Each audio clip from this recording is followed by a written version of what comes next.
Guys, we are back with another react / fixing your setups video. We did one earlier this month, but as I said, I will be back. So let's kick things off with the first setup. So Taigo sent me this. They've basically struggled to keep plants and a cleanup crew alive in this tank. And I think I can tell you why. So firstly, you don't appear to have a plant growth light. A Jungle Dawn LED bar works really well for this. Some people think a UV lamp, for example, will be good enough. Actually, it doesn't emit the rays that a plant needs, so it's kind of pointless. Aloe veras, which I assume this is, tend to be pretty hardy and grow very quick in good conditions, but they can go floppy if they're overwatered or the soil's quite boggy. So that might be what's happening here. They also do start to rot, so you might want to remove that. There doesn't appear to be a drainage layer here, so that could be another reason. What I ended up personally doing is putting a knoll in a plant pot like Suma has done here. It's the only way I've managed to actually grow a plant in an arid tank, although others have been more successful, and I think it comes down to drainage, deep substrate, and good lighting. As for a cleanup crew, I am the main cleaner in my gecko's tanks. I'll remove the poop. However, I have found that a Morio worm beetle, if you leave that in it, the gecko doesn't tend to eat them, and they will break down the poop. They just won't break down the pee part, which is the white part. On the flip side, this amazing setup came in from Izzy. I absolutely love this area where, you know, the gecko can hide all the way down here, but there's the option to climb up and hide up there. Like, this is something I've wanted to do for a while with my geckos. I just don't know how to secure it in place, so I may need your help on this one. But also, how on earth have you managed to plant and grow plants like this?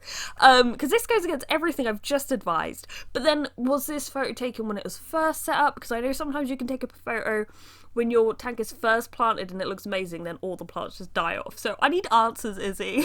Let me know, but this is great. Then Faith asks whether she should change anything in her Crested Gecko tank. She doesn't want her gecko to get bored. I would say firstly maybe increase the amount of substrate you have in here. Crested Geckos, they don't use it really a lot. Mainly Lyra uses it when she needs to lay eggs, but a deep substrate will help with humidity, especially if you're keeping it kind of watered now and again. To improve mental enrichment and also physical, you could look at adding in live plants, and if you're not super confident, you could try off something simple like a golden pothos. They grow really quick, they grow like vines, so it's always changing in your gecko's tank. It's something they can climb on. It will improve air quality, and as I said, golden pothos, really easy, and maybe that will build your confidence and you're looking to maybe add in other plants. But for me, when you have live plants in there, the tank is always growing and changing, and keeping it more interesting for your gecko. Now, we had a few questions come in from Jazelle regarding her Leopard gecko tank. Firstly, I think you've done a great job here, and yes, it is quite normal for a gecko to stick to one hide. I do find they're a little bit like cats, like they have a hide they're like for a while, and then they'll stay there for a little bit, and then suddenly they like a new hide. So for example, Minnie dug underneath this faux rock, and this doubles up as a hide, and she spends a lot of her time there at the moment. But a while ago, she would spend most of her time in between the slate in her tank. Like, she'd just swap around, and it's very normal during the day for them to find a spot they want to sleep in and go to sleep. I do find they tend to explore more at night. As for a camera, you're asking any camera tips for having them in your enclosure.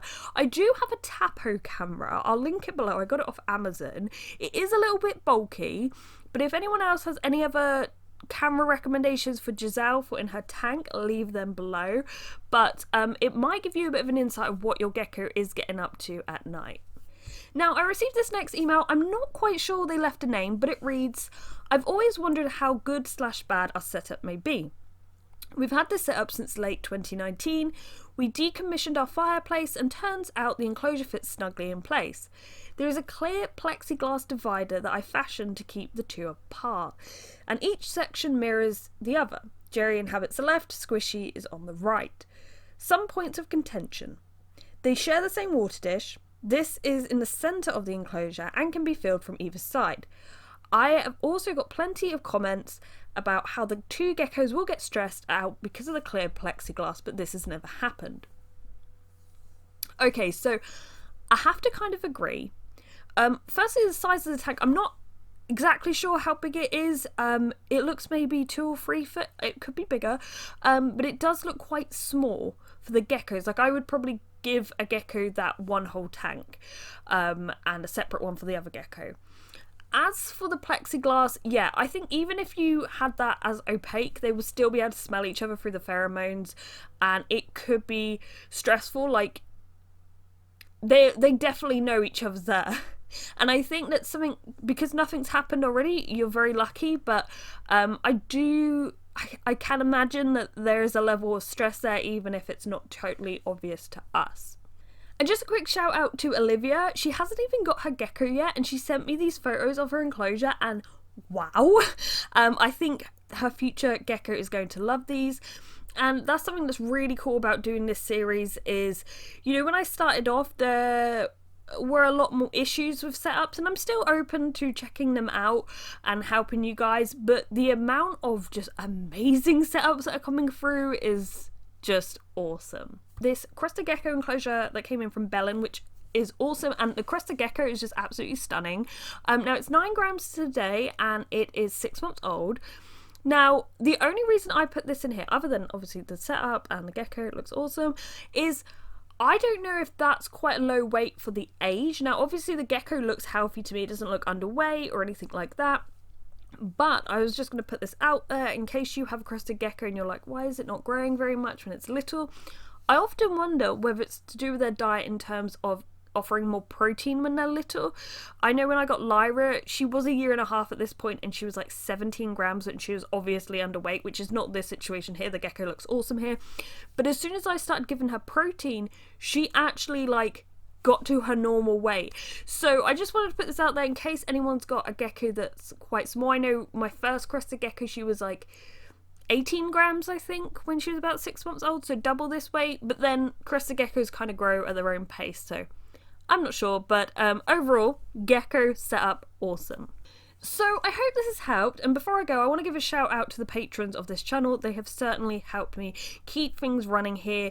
It has not been the easiest year for this channel. I am running this channel, doing my Etsy shop, and working another job, so just to keep things going. And honestly, I'm not sure what 2024 will bring, because a lot of effort goes into making videos, and it's quite obvious that not everyone can be bothered to watch my videos. So if you are watching this, thank you, and also patrons, thank you so much. But we'll see what the new year brings. But thank you for watching, guys, and goodbye.